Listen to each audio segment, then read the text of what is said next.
Hey everyone, this is Xed. I'm gonna give you a quick browse through what I bought this week. First up, Street Fighter 4 limited edition with the two figurines, Ryu and Viper, I think she's called. Bought this secondhand, quite cheap. Then next up, Galaxian 3, quite hard to find PAL PS1 game. I bought this as secondhand in a web shop, but it didn't mention it's X rental.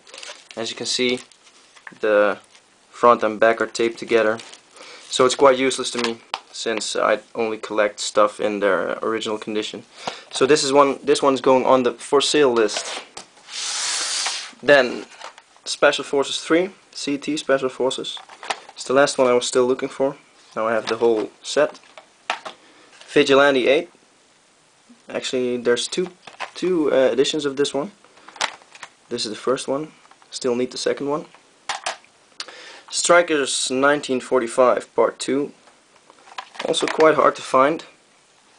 A shooter from the infamous Midas, which is very well known for producing absolute crap, with a rare exception. Then Nova Storm. I just got these, so I still need to clean all the stickers, etc. off. Quite hard to find early release. As you can see, it's SCES00011, so that's really early in the PlayStation library. Monster Seed, an RPG by Sunsoft. Still one of the last RPGs I was looking for, and I bought this for 15 euros, and I'm quite happy with that price.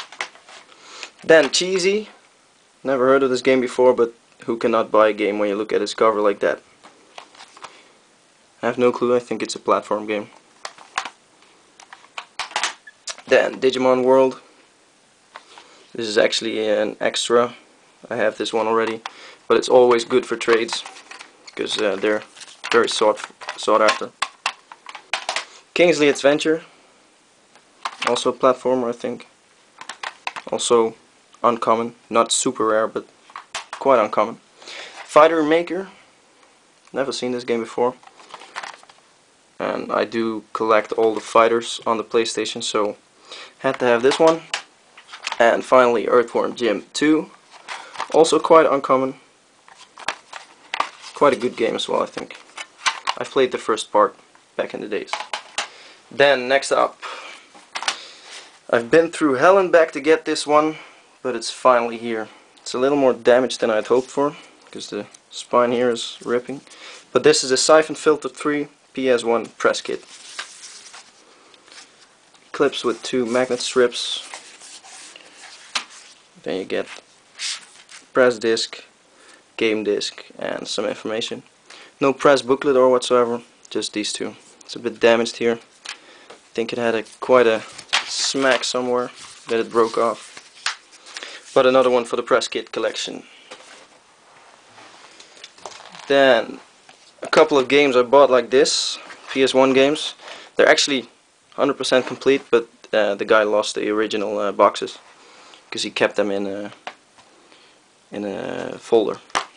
But they have everything, so I just need to use some extra PS1 cases to complete them.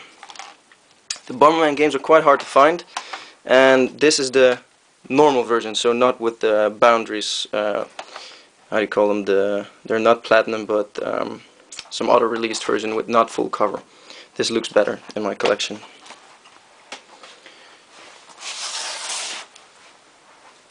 Metal Gear Solid digital graphic novel. Well, I love the Metal Gear Solid series, and I didn't have this one. That's my sole reason for buying it. Then Metal Gear Solid 2 Sons of Liberty, the I think UK tin edition. I don't see it quite often.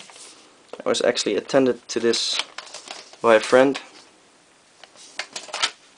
I don't know what's the history behind this one. Still need to find that out. Steamboat Chronicles. I thought it was really cheap, and then I found out why. First of all, it's PAL manual, PAL disc, NTSC copied front, so this is not an original front. And I'm not sure if that was listed in the auction, so I'm gonna check that out and see if I can send it back. Then the Metal Gear Solid 3 paper cover. This one's actually really damaged. I was quite unhappy with how this turned up. And there's a lot of ink on here as well. Didn't have this one, but not sure what I'm gonna do with it, because it's really in a bad shape. Gonna try to see if I can make it a little bit nicer with some tape on the back and cleaning this up, but not sure. Then Fire Emblem Radiant Dawn. Well, I love me some tactical turn-based RPGs, so I have to have this one. Myth Makers. This is one of those Phoenix games, one of the publishers which I'm collecting for. No clue if it's a good game, probably not, but needs to be in the collection. 505 Game Street game that I didn't have yet, Ping Pong. Read something about ping ponging with Lolita girls. Well, you can guess where that is made. Japan. This is another one of those PS1 games. Then the big box Illusion of Time for the Super Nintendo. Let's see if I can get it back to, yeah. This is the big box version. This was only released in Germany. Comes with German language, but as you can see, the cassette and a guide. That's what makes these big box versions special. A game guide. This is like NTC has Earthbound and I think some other games, but here in PAL countries we have Illusion of Time, Super Mario World 2, Super Metroid, Terra Enigma, and Secret of Mana in this version, maybe even some more. Definitely nice to have in your collection. Really good condition as well. These big boxes usually get damaged quite fast, so I'm happy to have this one. Bought it from a fellow collector. And then the last thing that arrived today, which I'll make a special video about, the Sniper Ghost Warrior Survivor Limited Edition. This is limited to 200 numbers and it's still for sale at the moment that I'm making this video. So check out my other video to see what's in this case and the story behind it. And see you next time for my next video. Bye bye.